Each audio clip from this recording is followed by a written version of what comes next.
And CEO.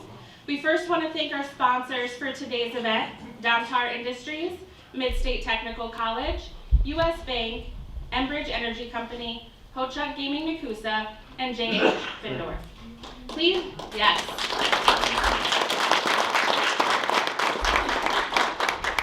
At this time, please join me in welcoming our moderator for today's event, Craig Tim.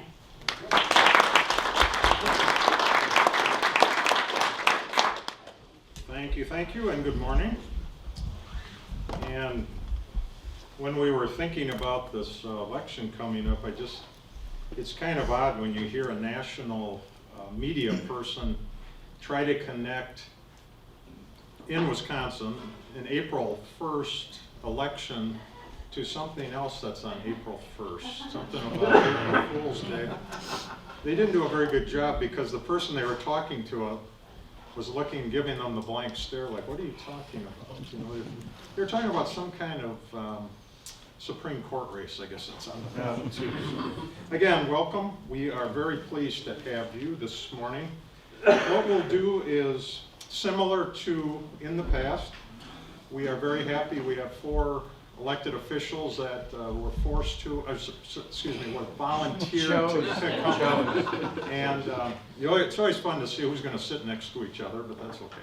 We'll have them come up. We'll ask a few questions, get going, but I guarantee it, you have the opportunity to ask questions also. We want to make it a nice, very informal forum this morning. Also, we'll take kind of a short, not an intermission, but I would also ask all elected officials, we will recognize you and have you stand, and we'll just take it there. And anyone that does do that on any board, whether it be school board or state or federal, we really applaud you for doing that because we know that's quite a job. So I'm going to invite our elected officials up. They're going to be at the 2 tables up here. Very happy to introduce Senator Pat Testin. Pat, if you want to come up. State Senator Corey Tomczyk. We'll see if the 2 senators sit next together. We'll see. And Representative Scott Krug, who, as you all know, I introduced him as a congressman. It's never going to happen. A couple of years ago. Never going to happen. Oh, okay. And also Wisconsin Rapids Mayor Matt Zacher, thank you for being here, Mr. Mayor. Also, those of you that are in the Stevens Point area, Representative Moresi wanted to come, but a last-minute obligation kept him away today, so we thank him for at least considering this for us. So we're going Mayor, Senator, Rep. Senator. I'm doing a lot of bills with Corey. We're trying to okay. build it. Yeah. You've never served in Congress, have you? Remember I introduced you in Congress? Yeah. Give me that weird look, but that's okay. Not yet. Not yet. Never, no. So I'm going to we'll start with you, Corey. If you want to just give us take a couple of minutes, kind of things that you're seeing down in Madison, things that you're working on, maybe some things in your district. We'll kind of start with that, and then we'll just ask each of those. You're very familiar with how to speak, but push the button. Green light means you're ready to go. So thank you for being here. Thanks. I am the senator from the 29th, and as we all know, the remapping that went on last year, the 29th changed, and I was blessed to take part of northern Wood County, so the northern half without Wisconsin Rapids. I stole from Pat the northern half of Portage County without Stevens Point. A few townships in Waupaca, a few townships in Shawano, and most of Marathon County.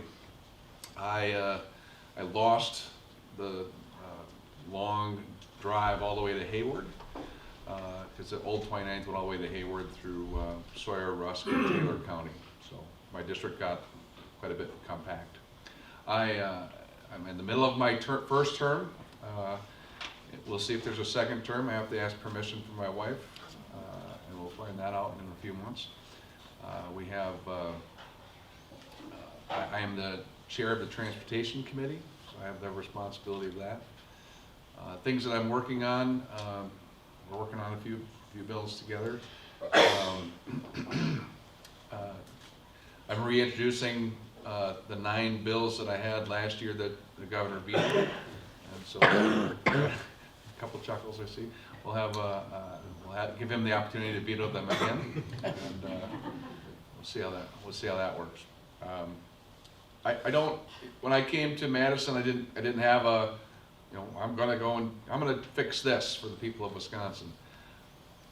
I'm going to be open and react and listen and be available to the people of the 29th district and the people of Wisconsin. So for me to say I'm going to focus on one area really doesn't match all the bills that I've done.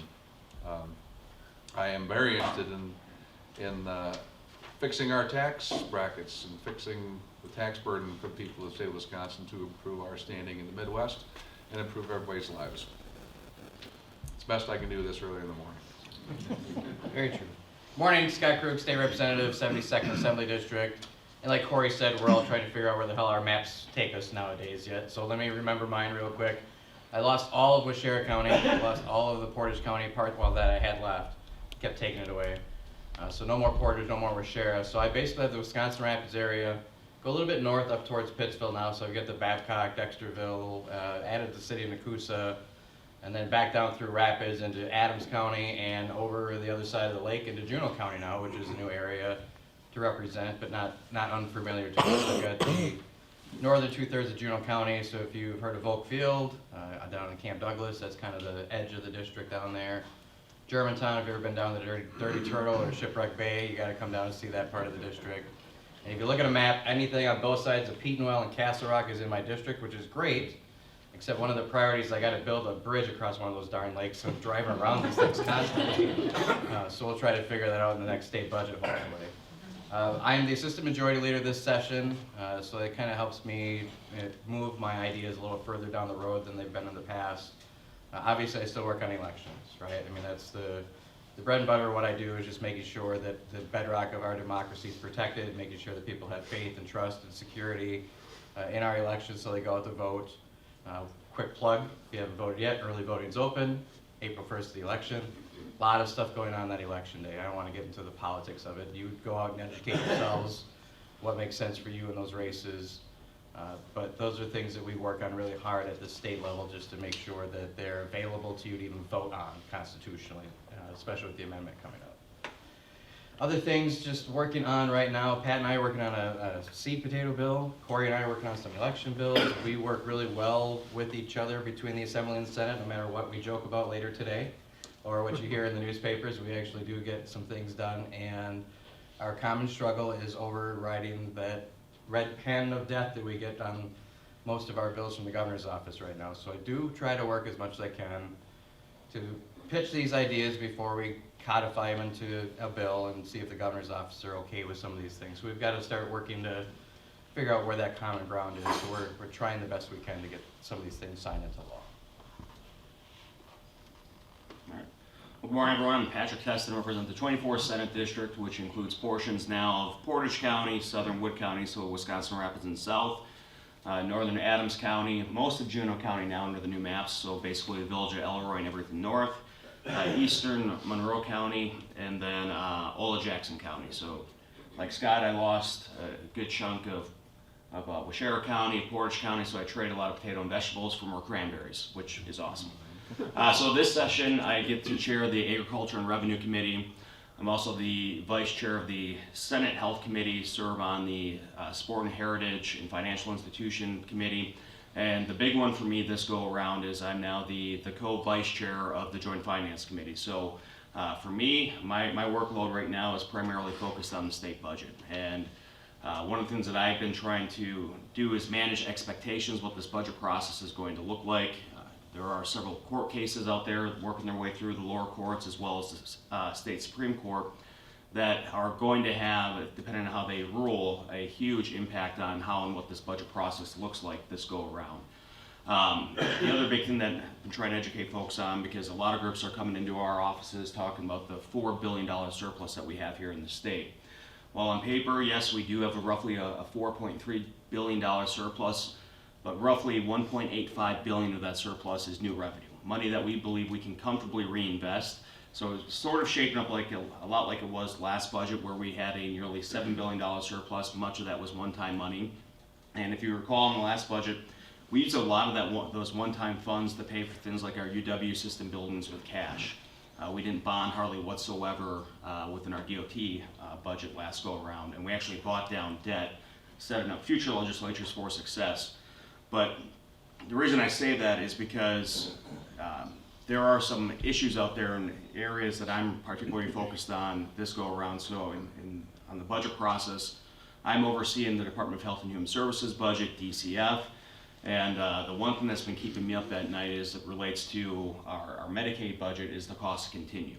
So just to keep our Medicaid budget status quo as is, no uppers or reimbursement increases for things like long-term care, our adult day providers, you're looking at about $1.6 billion just to keep things as is. And that's without any potential uncertainty what's going on at the federal level.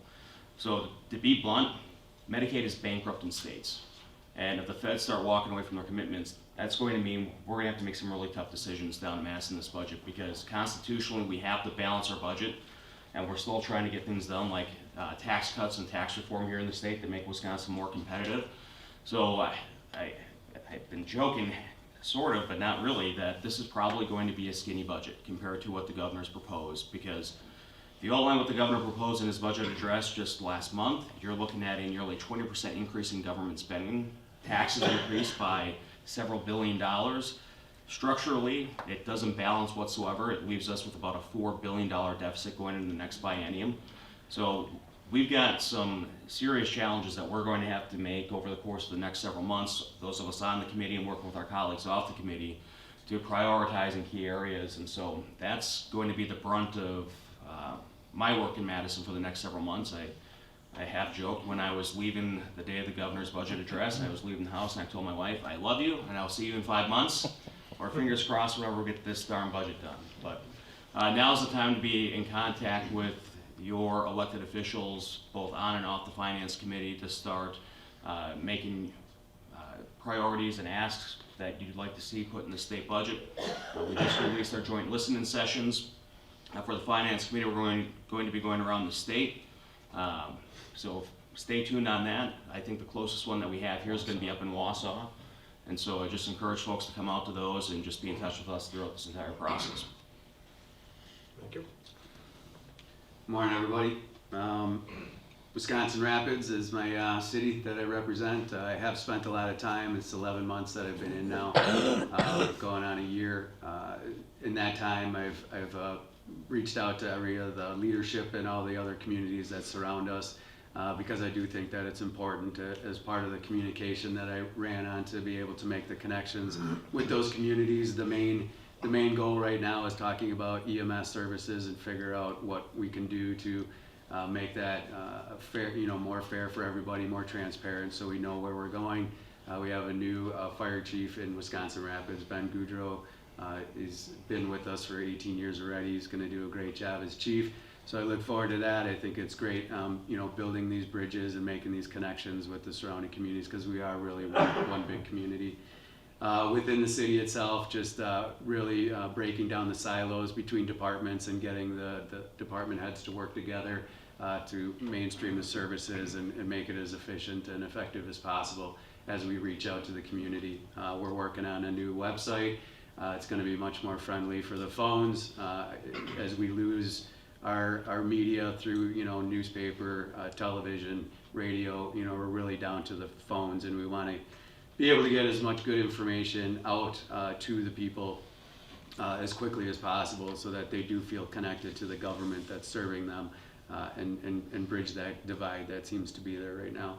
So we're working hard on that, and we are trying to get that into the hands of 40,000 people in the surrounding areas, so that we're all kind of talking together and on the same page. So that's working out well.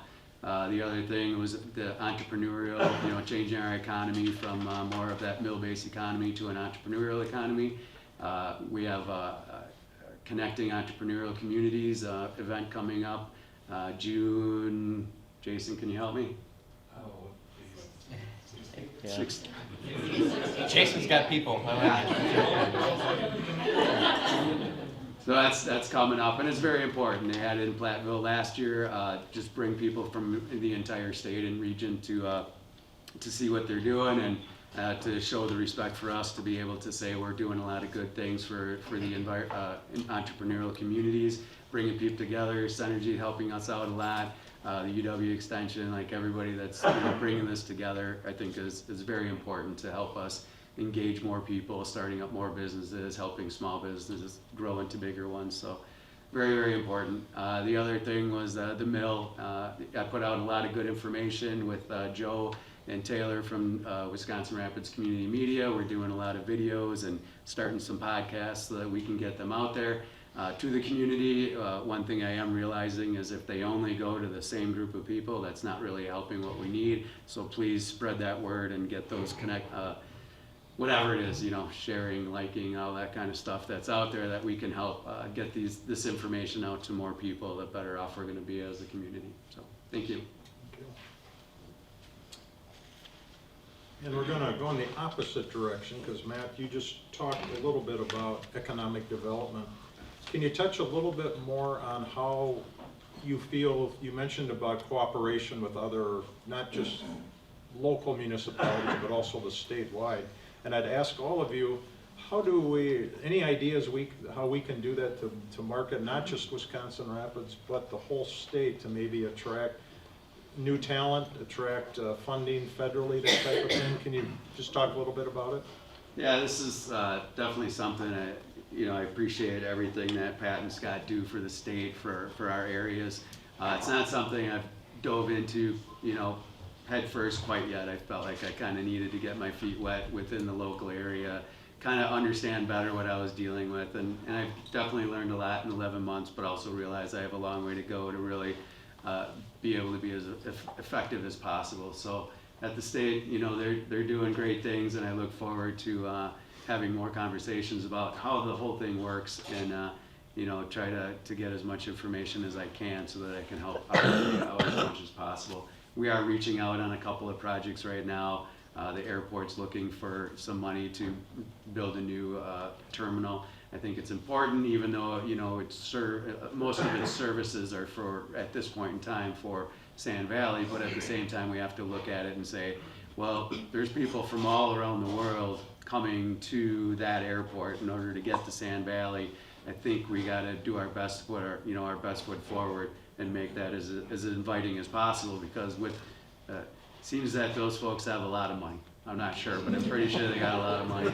So it could be good investment opportunities for those folks that are coming in here to be able to do that. So again, it's not an easy, there's limited money. It's not an easy ask, and I do realize every time you're asking, it's putting that burden on everybody else. But again, if you can keep it down to the important ones. The other one is as we start to develop, the county's done their development with the new facility, the new jail, looking at that triangle and how that's all going to play out. But part of that is that rock wall that's about 16 feet high above the park and in that area by the clock tower there.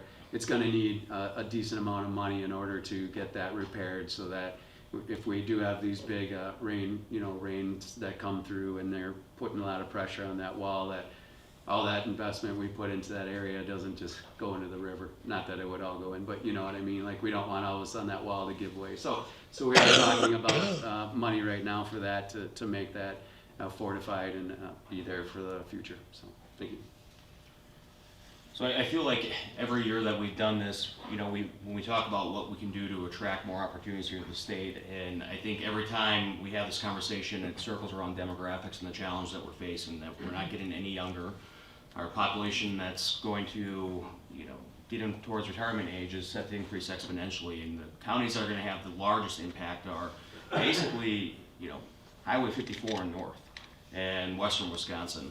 And so, outside of doing things that we can make Wisconsin more competitive, more attractive for people to move into, I actually just had a really interesting meeting with an organization called Make My Move. where they're looking for assistance in the state budget. And essentially what they do is they work with communities, whether it be local cities, counties, you name it, and to receive grants that would ultimately get administered through the Wisconsin Economic Development Corporation and give these communities grants to essentially go out and poach talent from other states, other metro areas, which, I think it's a great concept on paper, and where they've been able to apply this in other areas of the country, they've gotten people to move in.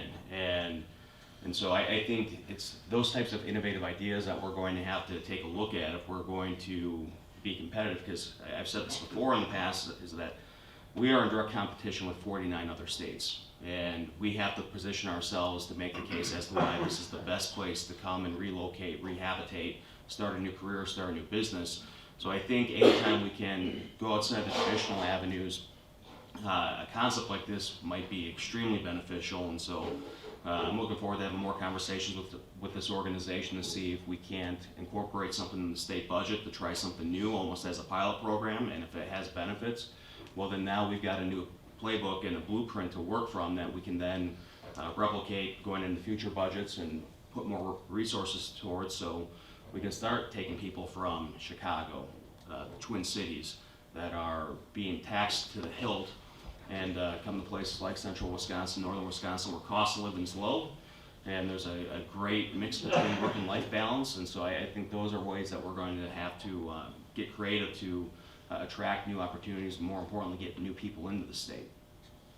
This is where I get to talk about being a real estate agent, my favorite thing, and half the friends in the room are there too. But so when the mill in Rapids shut down, everybody expected the catastrophic fallout, right? Like, we're turning into a ghost town, nothing's ever going to happen here again. It didn't happen, right? And there's reasons why. And one of the reasons why is because Wisconsin is such an attractive community for anybody else in the general surrounding area. So, like, if you're over in Stevens Point, you can't find a starter home, where are you looking? Come to Wisconsin Rapids. If you're looking for work from home opportunities and you're looking for a place that's got great high-speed internet, where are you going? Come to Wisconsin Rapids, because Solaris can get you 1 gig service, right? Or if you're in Marshfield and you're not really digging that you don't have any water to live by anywhere, where are you coming? Right here, right? We got all the lakes and all the things possible. So you just have to look at the strengths of what your area presents. And one of the things that I think was the greatest opportunity for us out of the mill issue was the Rapids Together Task Force that Senator Testa and I organized to try to figure out how to get everybody out of our silos and start fighting for those similar wants and needs that we have as a community. So you look at the wins that we've gotten since then in the state budget, whether it's the airport money that we got for Sand Valley, whether it was the TIF bill itself that created Sand Valley, whether it was helping to save Skyward from having to move to Texas, whether it was the reinvestment in the University of Wisconsin buildings at Stevens Point. All those things that we fight for locally in the state budgets comes from you. And the things that you've told us that you think our community needs, that we in turn invest state dollars into, that helps us build this platform for people to be able to come to central Wisconsin and say, hey, I want to live here, I want to stay here, I want to work here, I want to play here. So economic development, it sounds great to have a great giant government program to try to drive all that, but it starts in a room just like this. And exactly everybody having that communication on what pieces are our strengths that we can start attracting people to our community, understanding we have an entirely new economy, an entirely new way to pitch ourselves in agricultural tourism, whether it's food and farm exploration center that we funded in the last budget, whether it's the IT center that we have now building between all of our new information technology companies up and down, the Clover to Point to Rapids corridor. The economy's changed so much, and as long as we stay out of our silos and work together, even with our educational partners here at Rapids School District, Mid-State Technical College, some of the best you're going to find anywhere in the state, our assets here are our biggest thing that's going to drive economic development. It's not going to be a government program. Comments, Corey, at all? These two are a hard act to follow. Yeah. Sorry, I started on the wrong side. No, it's good. 3 things. Legislators have to make sure that we have a great budget and we reduce the tax burden on all Wisconsinites. That in and of itself is a selling point. Number 2, well, let me ask you a question. How many people in this room go to industry events, maybe industry conferences? Apparently nobody, no. All of you. How many of those people that raised their hands have told their colleagues in other industries how great it is in central Wisconsin? You guys could be a better marketing than legislators. Get those people to come see, get them to come visit your operations, get them to see our state. We have a lot to offer. And now I forgot my third thing. That's, if you think of it, you can jump in I'll anytime. jump in. There you All go. good. We'll yield the floor. How's that? Hey, that sounds good, doesn't it? You sound like a legislator. Well, my ears perked up a little bit, Pat, when you mentioned the aging workforce, since I became Medicare eligible last October. I just want to be on the record. How many calls are you getting? Quite a few, actually. But, you talked, Pat, I think you talked a little bit, and you all did, about the tax structure. How do we compare as a state to other areas? I know it's, I know that's kind of a sore spot for you, but I wanted to just, I know you like to at least share kind of what you're trying to do in Madison. Talk about taxes just a little bit, and then we'll just, anybody else can jump in if they wish. Yeah, I mean, quite frankly, we are becoming an outlier really quickly compared to some of our Midwestern counterparts. I mean, Iowa has implemented, putting themselves on the pathway to get to a flat tax. I think I mentioned this last couple times that we've done this. I mean, Illinois has a flat tax of 4.95%. And yet here Wisconsin sits as an outlier within the Midwest compared to Michigan, Iowa, Illinois. Minnesota's crazy. We don't want to go down that road. As I've often said, don't Minnesota or Wisconsin, please. But the truth is, if we want to be competitive and you take a look at data, I mean, the states that have seen the largest number of people moving into their states are states that have low tax havens and states that have flat or no income taxes whatsoever. Florida, Tennessee, Texas, South Dakota. I mean, you have seen a tremendous out-migration from places like California, Illinois, New York. And so, again, people can go to the ballot box and vote for their elected officials, but the number one consequential thing that they can do is vote with their feet. So what we're trying to do, and we tried to do this last budget, was to get us to a point where we can start having these conversations to get Wisconsin to a flat tax, go from 4 brackets down to 3. Doing what we can to capture more people within the second highest tax bracket by expanding the withholding tables. Obviously, the governor had different ideas. He vetoed roughly 95% of the tax cuts that we sent to him. This go around in his budget, the governor is actually proposing creating a new income tax bracket for wealthier filers. I think it was, what, $1 million and up, I believe. But keep in mind, a lot of these individuals are people who pay their taxes through their LLCs. This is nothing more than a small business tax for small business owners across the state, which is going in the opposite stream of what we're trying to do. So given the current dynamics between the legislature and the Evers administration, is we're trying to create a framework right now that, one, we can get buy-in and support from Republicans in both the Assembly as well as the Senate, but more importantly, trying to get a framework put together that hopefully at some point conversations can be had between legislative leadership and the governor, that it can be something he signs. Because truth be told, there is a lack of trust right now between the legislature and the executive branch, because after the last budget, when we negotiated in good faith to get a historic shared revenue deal done, we also had negotiated in good faith to get record increases into our K-12 education system, while at the same time having increases in the choice and charter program. That immediately after we sent them the budget, the governor created this Frankenstein veto that gave the ability to increase property taxes for the next 4 centuries. So we want to make sure that if there's going to be any tax cuts within this budget, that we have a ironclad commitment from the governor that is going to sign them, because quite frankly, the erosion of trust, it's real. It's unfortunate, because 2 budgets ago, we sent the governor sweeping tax cuts, and he signed them. And quite frankly, used it to run around the state in 2022 to get reelected and get another term down in the east wing of the Capitol.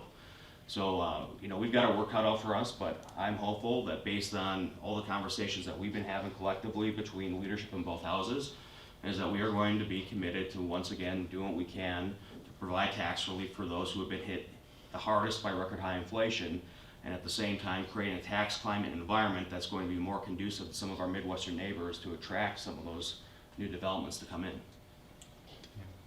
Anyone else want to chime in at all? Or? Yeah, I mean, if you look in the last 10 years, if you gathered up your property tax bills, anybody in this room tell me that you're happy the way they're trending? Right? I mean, you look at, and again, investors from across the country realize that too. When they come to Wisconsin to look at investment properties and they say, wow, I have to pay that on $100,000 of assessed value? Like, I could do that in Colorado and buy 2 of these and not have to blink an eye. Or in other states that just, our property tax burden is so out of whack right now that it makes it hard for people to invest in the state of Wisconsin. So we've got a double-edged sword with our demographics aging and more people on fixed incomes, looking at that property tax burden that's growing. Those are folks we're pricing out of our homes, pricing out of our areas, pricing out of living in Wisconsin entirely. We then look to move to Florida, Texas, warmer weather, less taxes, time to go, we're out of here. So we're just self-perpetuating this thing constantly. So one of the things I've talked about the last few listening sessions I've had through March, and we'll do it again in April, is I bring a few of these books with me. One is the Governor's Budget in Brief. Yeah, the budget's 2,000 pages. The budget in brief's only like this, so you can actually read it. But the other one I bring is a book called The Tax Exemption Devices. These are things that lobbyists over the last 50 years have come to the legislature and said, I don't think we should pay a tax on this. I don't think we should pay a tax on that. We exempt so many things from our sales tax in the state of Wisconsin that our burden on income taxes and property taxes are out of whack because we don't even look at what we're using as consumers and putting the appropriate level of taxes on those things. If I had my way, we'd find a way to capture back some of those dollars on the things that we use and the things that we consume in the state of Wisconsin instead of the things that we've already bought, right? I mean, it's common sense to say, why am I still paying for something I've bought over and over and over again, as opposed to the thing I'm going to go buy tomorrow that I'm not going to have to pay a sales tax on. So we've really got to start reimagining this into our next generation of leadership and just say, what does the future of taxation in Wisconsin look like to match the demographic problem that we're facing, because we're not in the right spot right now, like Pat said. Okay. Let's shift gears a little bit. Let's talk a little bit about childcare and that issue. I know.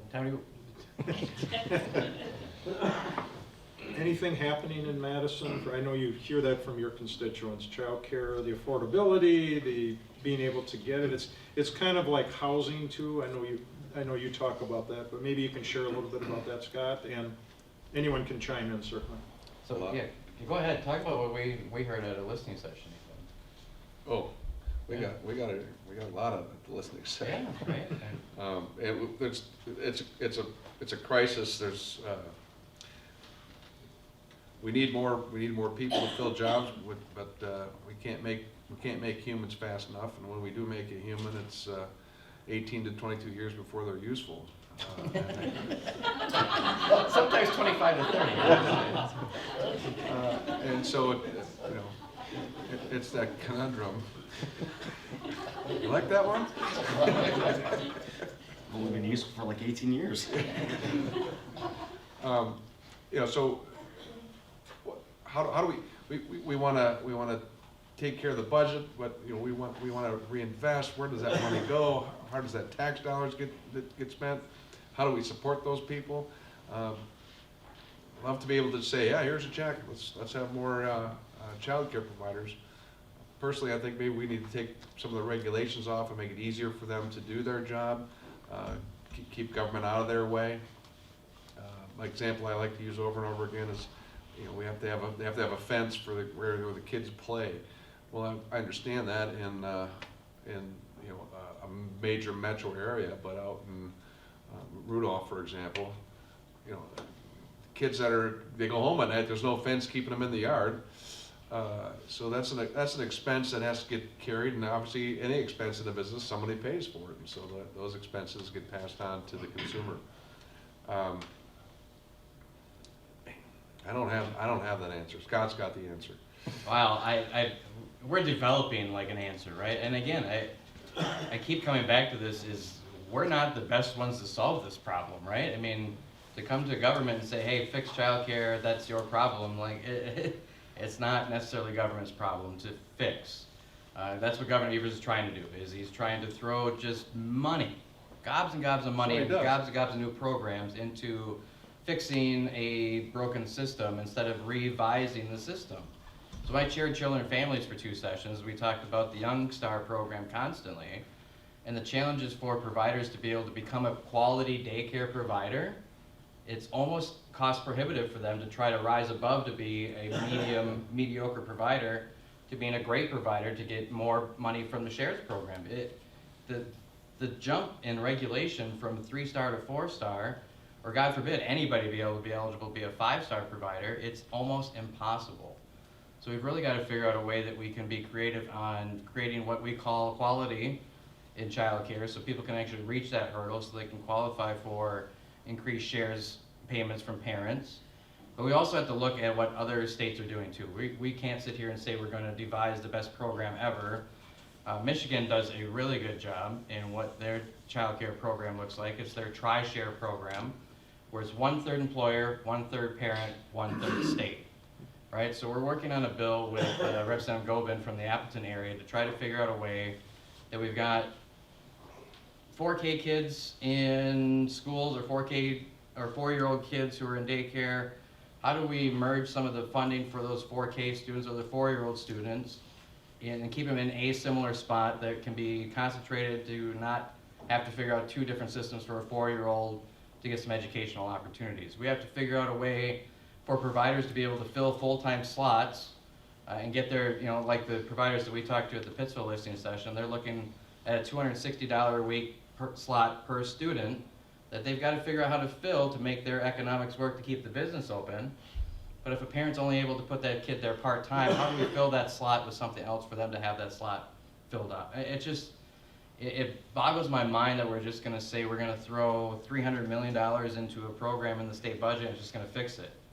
That's not how it's going to work, and that's why when I tell people about the governor's proposal, it's ludicrous on its face just to say we're just going to give it money and it's going to be fine. You've got to start reimagining some of these things that we've done in the state of Wisconsin. I know it's hard because we've always done it, that we should just keep doing it, but when it's not working, it's just not working. So we've really got to go back to square one here, lessen the regulations, find innovation and creation, and try to figure out how to get employers back involved in childcare like they were here in Wisconsin Rapids in the 70s, 80s, and 90s. That's kind of been the missing piece over the last 20 years.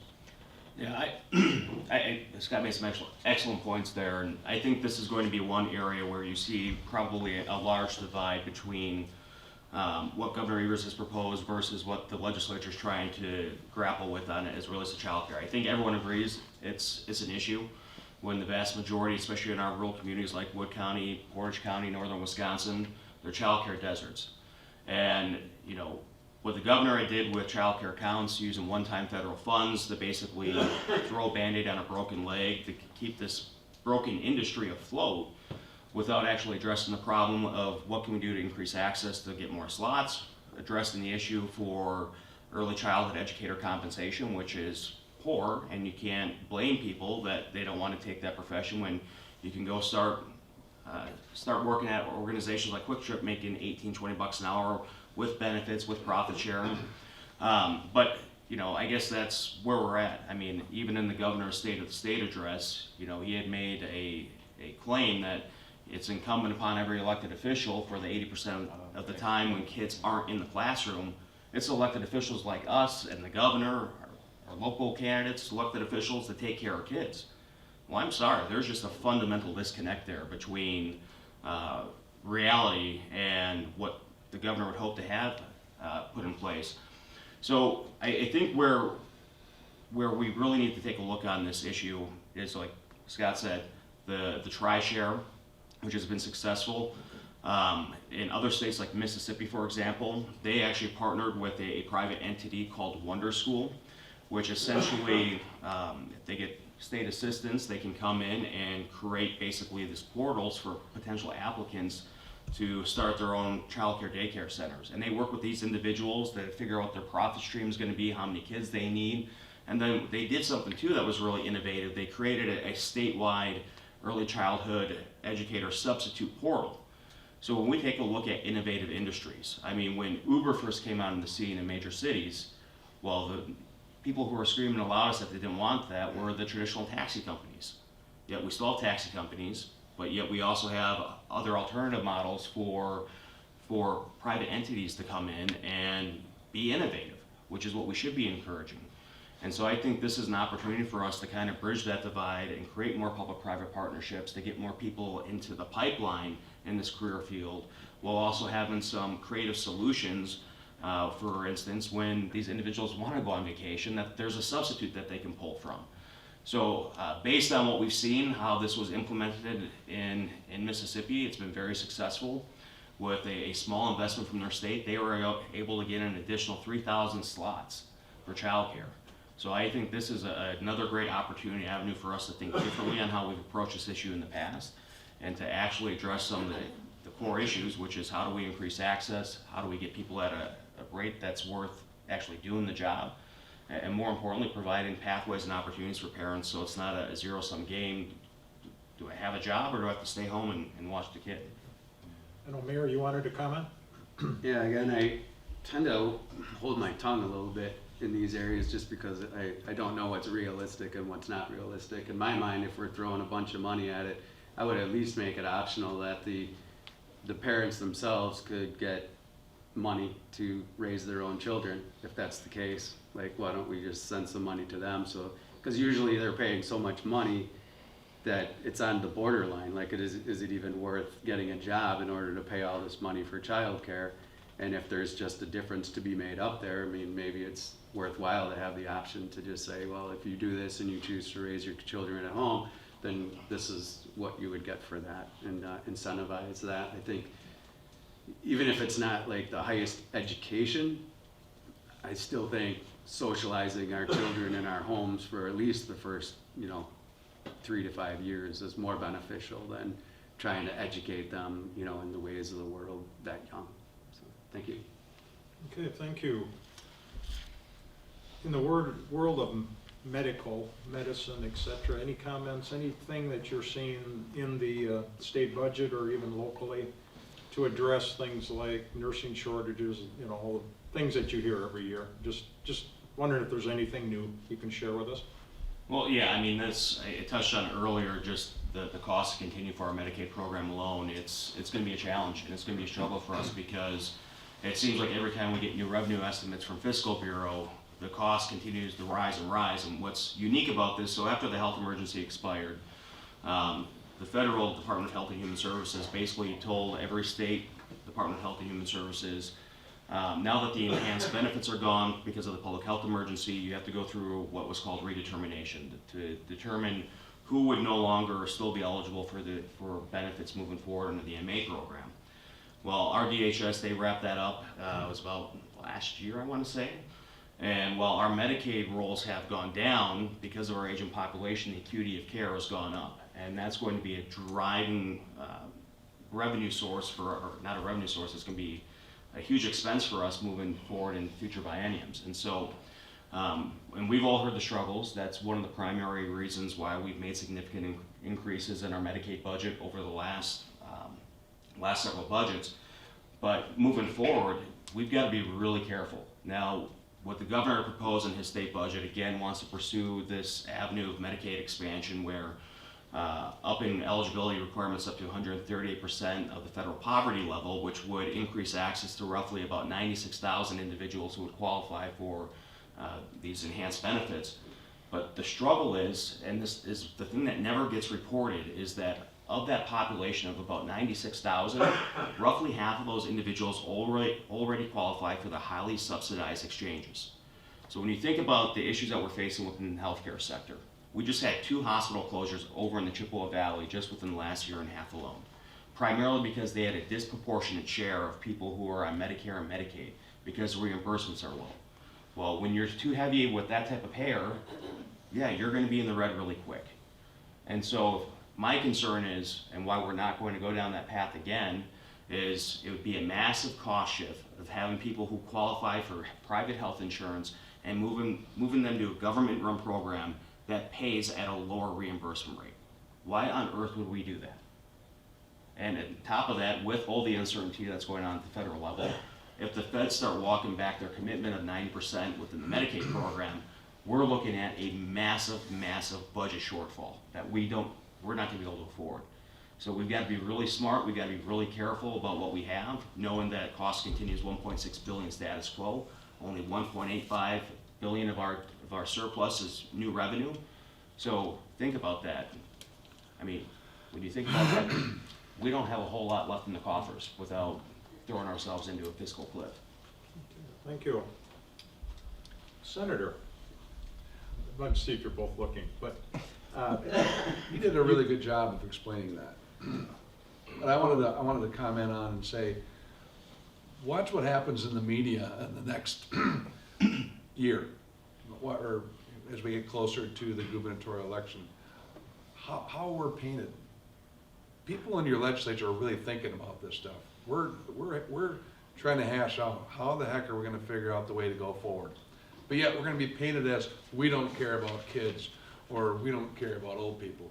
And so I just challenge all of you to think critically like we are, and help us out by pushing back a little bit on the people in the social media and people in media in general that call us things. These are not easy problems. They're not easy problems at all. Corey, anything on the transportation front you'd like to share? Would be- that you're working on, anything? It would be good if we didn't have frost. Roads would be a lot easier to maintain. That's right. Right now, I guess the thing that's really catching my attention is the Transportation Commission meeting that we had with the Governor's Commission on Transportation, and that's where the big projects that the DOT is proposing get put before the legislators and the governor for approval. And there's a project on the northwest side of Madison. It's the Business 51 cutoff. Comes into East Washington, and there's not a damn thing wrong with that road, except the engineering that they used back when they did it isn't modern engineering, so they want to go back through it. And I asked the young man from DOT, I said, how do you guys determine which project gets the attention, which project gets the money? And he said, well, it's in the plan. Okay. How does it get in the plan? How does it, well, we have the plan. Okay. How do you delineate in the plan which projects are priority? What are the measurements or markers that you use to determine which one rises to number one, which one rises to number two? Well, we used the plan. And he told me he had a plan 5 or 6 times. You were there. And finally the DOT secretary had to step in and say, well, Senator, we'll get you that information. And it makes me question, what the hell is the plan? Or is it just a bureaucracy in Madison that maybe has to drive on that road every day and they don't like the corners or something like that? Where we've got 29 West up between Wausau and Chippewa Falls, westbound it's bad. And right here in our area, we got plenty of roads that need attention. But yeah, we're gonna put $1 gazillion into a road that I think there's 4 cracks that are outside of the actual concrete joints in that whole thing. I drive it every time I go to Madison. There's nothing wrong with that road, but yet we're planning to rebuild that. So I want to hold that agency more accountable. What are they doing with that money? How's that determination being made? And they can't explain it to me. That's a problem. And I'm still waiting for that meeting.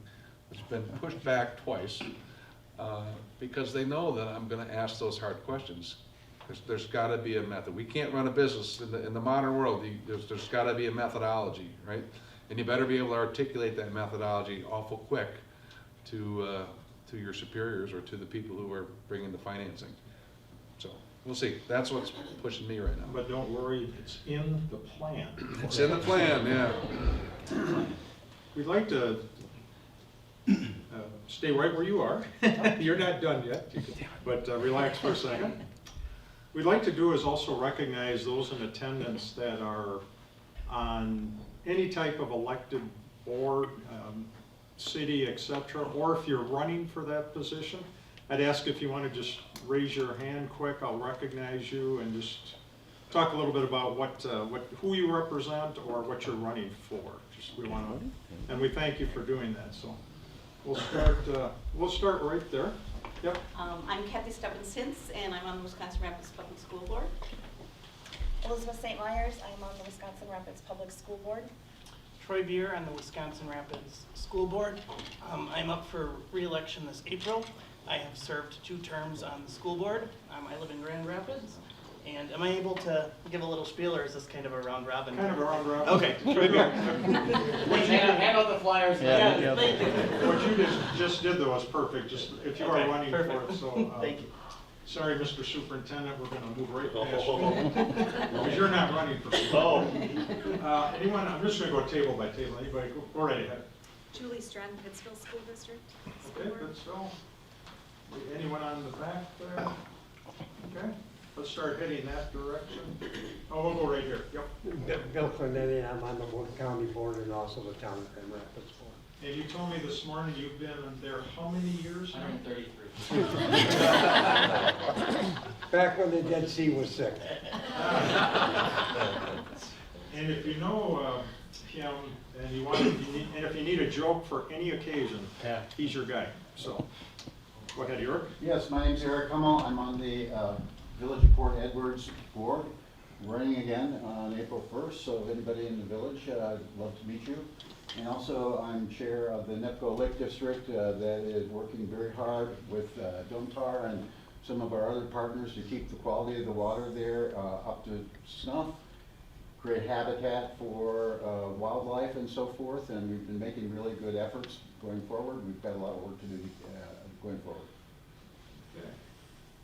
Anyone on the back tables? We'll start in that direction. Anybody will come up forward. Go right ahead. Sarah Lemieux Whiteville with Ho-Chunk Nation. Welcome. Glad to have you. And Okay. basically, this entire table gets to stand up. Yep. Well, don't forget our friends at the county, so. I'm Lance Plummer. I'm the Wood County Board Chairman. I'll make a real quick comment. We're really lucky. I get to travel the state a fair amount as the chairman of the Wisconsin Counties Association, and we are extremely lucky to have the relationships that we have with our representatives. As I travel around, I hear different county officials throughout the state say, we never talk to our elected officials at the state level or at the federal level. The city with, Mayor Matt and I talk fairly regularly. Senator Teston always answers the phone. Scott I've known forever. I mean, the point is, and Corey, these guys answer the phone. They're there every minute. The relationships are great, and that's one thing that we have far and above the other communities that I tend to deal with. That being said, you're going to have a couple others that are going to introduce themselves, but I also have the best health officer in the state, Sue Smith, who also, when we talk about working together, worked with those state representatives, the city representatives, schools, when we went through the COVID incident. And Sue's fantastic, and you alluded to Jason Grunenberg before, our planning and zoning officers. So these guys at the state say you're going to have to develop a program. They might fund part of it. And then we have to deliver it. But I want to thank all the electeds up here for the cooperation we have. Scott Brame, Wood County Supervisor. I just want to test what he said. You can give these guys a call at any time with any questions, and they'll be there to help you out. Now that you got the right number. Yes, correct. I'm Jeff Penscover, County Board Supervisor, District 11, Wisconsin Rapids City Alderman, District 4. Jay Kahn, Wood County Board. I represent the Pittsville area. Welcome. Michael Tim on the ballot for Wisconsin Rapids Common Council, District 7 Alderman. Julie Tim, School Board Member, retiring this term, recently appointed to the Park and Rec Commission. Also, we got one more. Chris Enda, Wisconsin Rapids School Board. sorry, Chris, that's right at you. Also, we have the school district of Wisconsin Rapids here. Thank you for being here. Ron Rasmussen, Superintendent. And our host, Midstate Tech, Shelley Mondyke, Mid-State. and our friends at UWSP. Rob Mansky, UW Stevens Point. Anyone other than school board, anyone else represent a school that works? Okay, perfect. We're now going to open it up for questions. So now you have to kind of get ready again here. I did receive a question, actually, Eric Hummel from Village of Port Edwards, as he mentioned on the board. DMI, which is the owner of the former Domtar property there, is, I'm just going to read your question, Eric. Been months late on an agreement to do some work at the mill, et cetera, demolish it. The question is there any funding or any other support, any other advice you could give the village to finally get that project underway? Is that fair, Eric? Yes, that's Okay. Well, a couple things. So, two things we're working on with Betsy in the village right now. Trying to figure out a way, honestly, the first step is to get that property back out of DMI's hands, right? Being private property is the biggest challenge right now. But beyond that, if we can negotiate a way to get that done by either using money from the Board of Commissioners of Public Land or through creating a paper-making revolving loan fund to kind of deal with some of these ongoing issues we see in the state, those are two avenues I'd like to see. But again, being private property is the biggest challenge we have right now.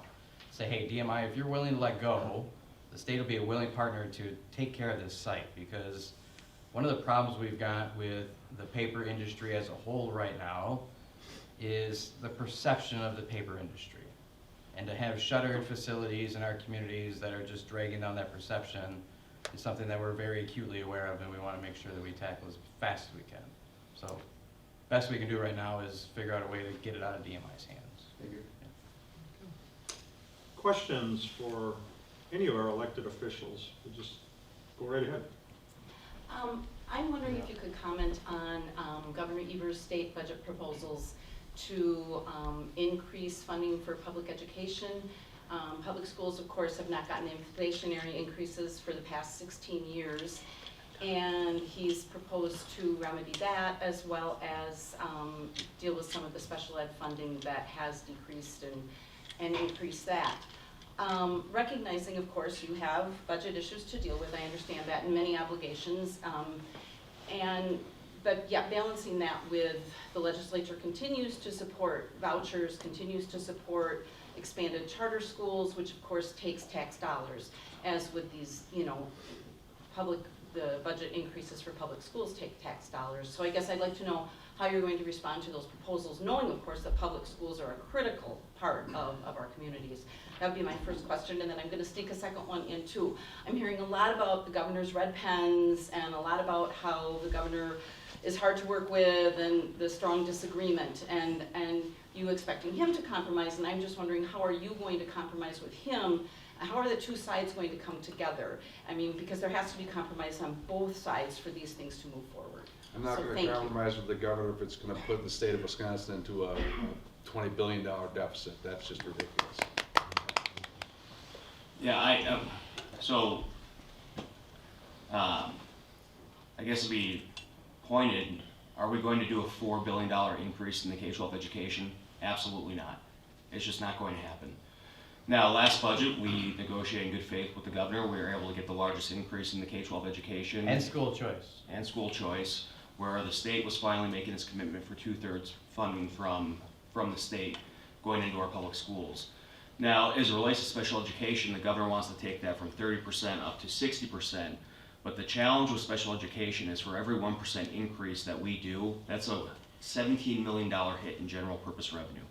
It's an expensive program, and my guess is we are likely going to make some minor increases here and there within K-12, but again, we don't have this excess runway that we did going into the last biennium, and so we're trying to do what we can to put target investments in key areas where it's going to have the biggest effect, but to be perfectly honest, the $4 billion increase that the governor's proposed, it's not feasible and it's not even reasonable. So every budget I've been there, we've increased K through 12 funding. This is my 8th state budget. We've increased it historically. Every budget that I've been there, the governor put in a 400-year veto to increase it in perpetuity, and it will never be enough. And I struggle to sit here to let school choice be the boogeyman to say that that's the problem. It's just not. Every school district I represent is in a declining enrollment situation. And I get that we are not in a model that I can say you lost 6% of your students, that means you have 6% less overhead costs. That doesn't go away, I get that. But at the same time, we have to reimagine again what we're doing here, whether it's trying to figure out a new funding formula, which has been the bugaboo for the legislature for 40 years, because the districts that are winning right now are never gonna vote to get rid of that win. Do you support a new funding formula? Is that something Absolutely. you're working on? I, you know, we've been working at a way even to try to figure out the best way if we could find a way that other states do the similar thing where you fund education per student, whether it's an 18,000 number per student that helps you build in capital costs to the cost of educating the student, and figuring out a way to get it to you outside of a funding formula to make it actually fair. The formula does not work. It penalizes Nakusa School District, it penalizes Port Edwards, penalizes New Lisbon, it penalizes Mauston, penalizes Adams Friendship most of all. Every cycle under that formula, Adams Friendship loses 15% off the top every cycle just because of the way the formula is built. So then we have to come back and throw in more categorical aids, create high transportation costs, create sparsity aids, and all these things that we keep trying to throw at the formula constantly. And you know, I think the best thing we can probably do is figure out the low revenue limit increases for our public schools that are locked into that lowest amount per student. I think if we can do the low revenue adjustment, find a negotiation between 30% to 60% of special education funding, it'll probably end up being closer to the 40 instead of the 60.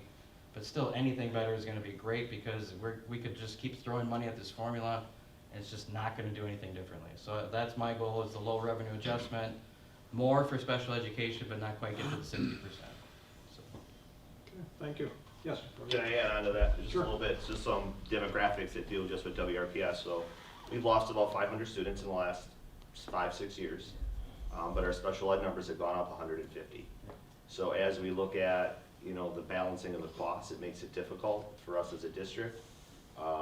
As we move forth, we're probably looking at a 10 to 15 FTE reduction next year in our staff. And the chamber just recently shared with the city, we're the largest employer in our community. So as we reduce our staff, that just has that continued economic impact on our community. Right now, we have 2 English openings. I have 1 applicant from, not even from the United States.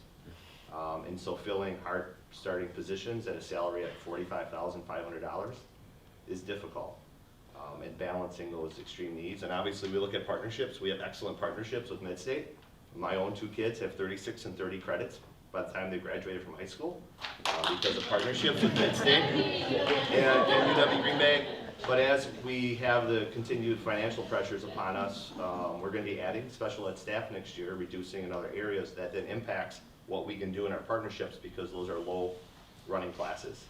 So anything that we can do to fund special education would be greatly appreciated, and or expand the low revenue ceiling from 11,000 to 12,000 would be greatly Seem to be the appreciated. common themes from all 9 of the districts I Yep. represent are those 2 things Yep. I think are probably the easiest political fixes, actually. Yep. So, yeah. And I appreciate Senator Teston from our visit. We went out to our construction house That's awesome. and visited the high school, so I appreciate that. Thank you. The other time you visited Domtar, remember you were there a day and then we fired you. Mm-hmm. Always brings that up. We did give you lunch, though. You did? I saw a hand right there. Yeah, go ahead. I'm Julie. One quick question. I know that it must be a very difficult time to try to put a state budget together when we don't know what's happening federally. And just wondering your thoughts on timeline of when you think, do you think the budget will actually be in place in time, or is there a certain timeline you're thinking? And some of that just super important because there is cost to continue that got embedded in a number of different things that will impact what has to be adjusted or not adjusted based on, you know, how the budget comes together, both from an education and, you know, a Medicaid standpoint. So just curious on your crystal ball of, and also recognizing it's gotta be a horrible spot to like try to figure out what Wisconsin looks like when we're still waiting to kind of see, you know, how things fall federally. Yeah, I mean, I would say. June 30th. Yeah, June 30th. No, in all seriousness, Julie, I think what I've been telling everyone is we are going to operate a status quo until status quo is no longer that anymore. So there are several court cases out there dealing with legislative oversight, the governor's line item veto, there's court cases dealing with administrative rules process, and then on top of that, you know, the flurry of activity that's going on out in DC. So yeah, this is probably shaping up to be one of the most unpredictable budget sessions that I've been a part of in my time in the legislature. But our goal, our game plan is, I mean, we're gonna go around the state in the month of April to get public feedback. Once Fiscal Bureau comes back and has the budget or the governor's entire document highlighted with the non-fiscal policy, we're going to go back to base and build a budget based on the revenue projections that we have and go through every agency, start with the small ones that don't have a big fiscal impact and keep moving through the process until we reach some of the bigger departments like DPI, DHS, DCF. But again, until some of these court cases provide clarity, even our attorneys and our budget analysts are saying, you know, you're gonna wanna pump the brakes on this and be careful. So my hope is June 30th, more than likely it's probably gonna be after that. But the good news is, at least here in the state compared to the federal government, if we don't have a budget done by June 30th, the end of our fiscal year, we don't shut down like the Fed. So we don't have to come run to the table and with these manufactured crises of continuing resolutions, we operate under our existing base budget. Now, based on what the governor did, using one-time funds for the minimum fee schedule for long-term care, obviously that's going to create a fiscal cliff for organizations like yours and others that we might have to address. But you know, as I tell everyone, the feds do wacky and crazy stuff all the time that impacts states, and so they throw us curveballs and we go up to the plate and we do our best to hit them out of the park. Yeah, it's easy to say that we can adjust to what the feds are talking about in real time. It's impossible. It's different every day, right? Somebody heard something or it got on CBS Evening News that somebody's going to do something. You keep the blinders on. Like, we talked about this in caucus even yesterday, and I'm not describing anything I shouldn't, but our goal in the assembly is to have our budget done on time. That's, like Pat said, that's why we're doing the listening sessions for joint finance. That's why we're in our communities doing our listening sessions. That's why we've been taking input for the last 9 months, is not just to sit there and wait for the feds to tell us what they're going to do. If they do something, we'll adjust to it after our budget process if we need to or if we can. There are many circumstances where we're just not going to be able to adjust if something happens either way. I think into the future, looking to see what the federal government's going to do, when they lessen bureaucracy in DC, it's not a bad thing. It just means the money flows differently, right? It means it flows less from Wisconsin to DC, back to Wisconsin, and we can actually plan for it ourselves when the money gets to stay here before we ship it back out. So, you know, we'll figure those things out after our budget process. And it may look different this session. It may be a few different bills. It may be a little bit later. It may be more words than numbers. Whatever it is, there's plenty of people that are, you know, smart enough, some of us are smart enough in the legislature to figure out how we can walk and chew gum at the same time and get either a transportation bill done, an education bill done, or the whole big budget bill done. Whatever agreements we get with the governor. And just back to Kathy's question, these negotiations, the last 3 budgets of the governor's, they've worked out great. I mean, you see very few line item vetoes when we send the budget back to the governor. And he'll say, okay, I guess this is what we're doing. So those negotiations are happening all the time, in real time. And I think once we get an agreement, we're gonna roll with that instead of waiting to put it into a big budget bill, thinking it's gonna get broken at some point. So it might look different, but it should be pretty close to a good timetable that's easy for everybody to adjust to. Yeah. Okay, thank you. Other question, any other comments up here? Any other questions? Yes, go right ahead. I'd like to ask locally and outside, you know, you talk about bringing in businesses, and the new upcoming is AI and their housing. What's going on in the state and locally?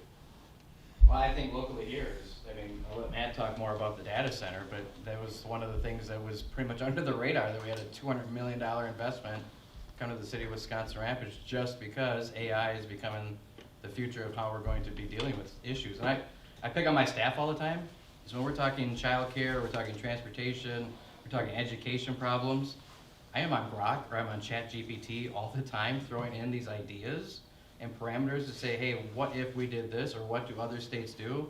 What do other states do that I could do differently? So even I'm, as a legislator, almost 50 years old, using AI on a daily basis to try to figure out some of the starting points to have these discussions with. So having this investment into the city, it's probably the start of what you're going to see into the future. I thought you seemed smarter. Oh, I am. Like, this is like, it's crazy. I mean, it certainly gives us a leg up in terms of, I always equate ChatGPT is to English what the calculator was to math when that first came out and freaked everybody out. But it does give all of us the ability to grow in the ability to be smarter in ways that, you know, naturally a lot of us aren't. So it is the future, and the fact that I can ask Siri whatever I want, whenever I want, and that I can get the answer within seconds, it changes the whole level of what we're doing in the educational process and everything. So the fact that DPO is a small company, you know, they're doing a $200 million investment, but as far as I know, Microsoft is doing a $5 billion one down in the Racine area. And, you know, that's what DPO is saying, is like, we're a smaller company, but we like working with communities that have these niche abilities. Like, we lost all this machinery, all this electrical capacity, that the infrastructure's still there. They see the ability to come in, which is what we are at our level with Kyle Kearns, with Synergy, with the state. Melinda just talking about, you know, promoting these areas, these plots that have access to a massive amount of electricity at a low cost. So, not to mention, they love the fact that it's, you know, hooked up to a dam, even though it's only 30% of the power. It still says a lot on the you know, marketing side to say we're using renewable energy or green energy, which is really great. It's only going to be in the end about 20 jobs, and, you know, like, when it's all said and done, they do want to use a local, you know, construction, whatever they can use locally, they want to do that. They're open to some local investing if people are interested in that. You know, there's all sorts of opportunities, and the fact that we can talk to them one-on-one is a great thing. It is nice to be able to build the trust with these companies. You know, I was in with a conversation at the very beginning when I got in, to know, you know, what's confidential, to know that you can keep your secrets until, like I said, they came out. You know, that was all happened between them and Quebco.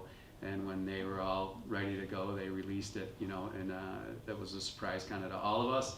But it was great news, and we look forward to what they can do, and it shines a light on Rapids and the entire area to say, you know, we're here. We have lots of good land, lots of good people, and lots of inexpensive power. So. Okay, thank you. Other questions? Yes, go right ahead, Melissa. I have a question for Senator Tomchak.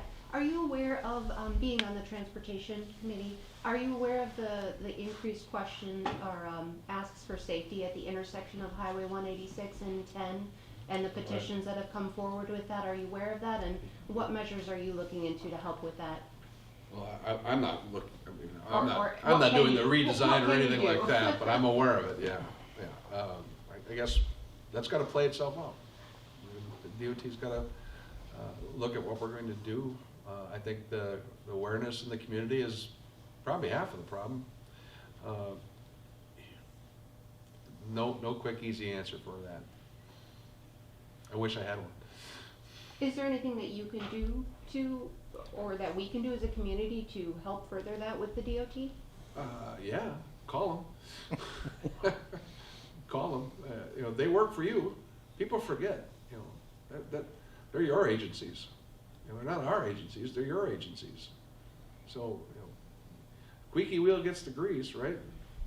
That holds true on all levels of government.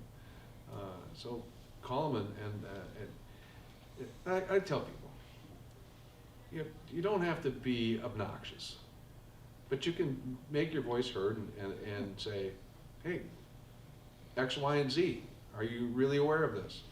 You may be the 100th phone call, like in our offices, you may be our 100th phone call that you take on things. That's your right to make sure that we do that, and that percolates up to the top of the attention that we're going to give an issue. But I'll tell everybody, if you're going to send any legislator a form email or anything like that, don't waste your time. Our office, you send us a form letter, I don't really pay attention to it. You know, if you want to send a letter or an email that you've formulated that's expressing your views and expressing what your concerns are, that means something to me. But all you're going to do is fill in a form, put your name. You're just going along with the crowd. It doesn't really mean something to you. So reach out. You go ahead. Yeah, if I can just add to that, and We did have a meeting with DOT that was really put together between Sheriff Becker's office. We had folks from Wood County there. A number of us were there. I think you had a conflict that there. I couldn't be there, yeah. And to DOT's credit, I mean, it was a tough conversation. So in this particular instance, the young girl who lost her life back in, was it December? You know, they were there. Walking in, I wasn't sure how that meeting was going to go, because, you know, it's obviously a very difficult conversation and situation. But I was rather optimistic walking out of there that I think DOT realizes that intersection is a problem, and at bare minimum, we should establish a J-turn, so that way you don't have that cross traffic coming through. I mean, everyone griped about when it came up on County U here, the J-turn, but I think it's a heck of a lot easier to make that cross than the way it was previous, where you just had to go across 4 lanes of highway. So I think they're willing to play ball and have that conversation, and I know the family's really advocating for an overpass, which would ultimately be the safest alternative, but it's also going to be the most expensive. But I do think there are some other options available within transportation's toolbox that we can implement to make that a safer intersection, so hopefully we don't have any more tragic incidents in which a 17-year-old girl was taken far too soon. Thank you. Other questions, comments? Well, I want to apologize for one thing. I think, did I not forget, my plan was to have us do the Pledge of Allegiance. And I believe we forgot that. Never too late, Craig. Never too late to ever honor America. And also, if you are in protective service of any type, police, fire, veteran, if you're serving currently, we thank you very much. But let us honor America with our Pledge of Allegiance. I pledge allegiance to the flag of the United States of America and to the republic for which it stands, one nation, under God, indivisible, with liberty and justice for all. Thank you very much, and that was on the top of my agenda, but it's good to say the pledge anytime. We do have a few more minutes. Any other comments or questions from the audience? Hearing none. Let's give our elected officials a round of applause.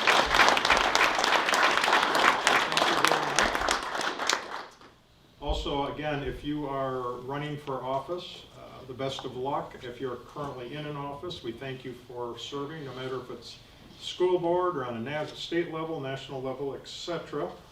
We definitely need to thank our sponsors. Thanks to our friends at Domtar and Mid-State Technical College. Thank you for always hosting us. And I got here early, so if you see me out there in front of your door on the video cam walking around, I wasn't breaking in. You may see me out there. U.S. Bank, thank you to them very much. Enbridge Energy Company, thank you very much for being here and for your support.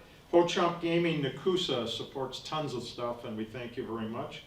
J.H. Findorf and Son, let's give all of our sponsors a round of applause.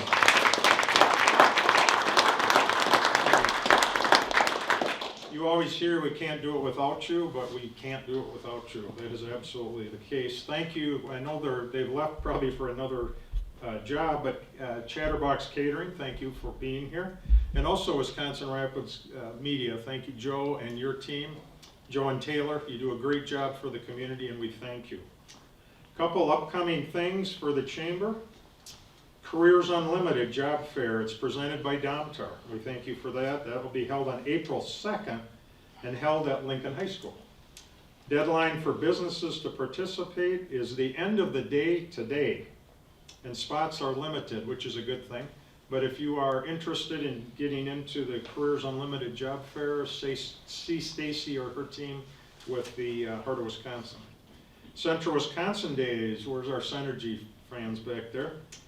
Buy Synergy is an opportunity for you, and especially Central Wisconsin residents, to speak to legislatures. So they're going to come invade your space down there in Madison. And again, we'll be talking about items that impact our region. If you're interested, please reach out to Angel Laidlaw at Synergy. And that will be held April 9th and 10th, correct? It'll be 65 degrees and sunny, right? Okay, that's what you're hoping. Networking at night will be held April 21st from 5 to 7 p.m. at El Cafe, which is Port Edwards, correct? Yes. So a networking night, next one will be April 21st, 5 to 7 at El Cafe in Port Edwards. Thank you all for attending. Gave you back a few minutes, but I'm sure that's a good thing. Thank you and have a good day, and remember, April 1st is the big day, so thanks.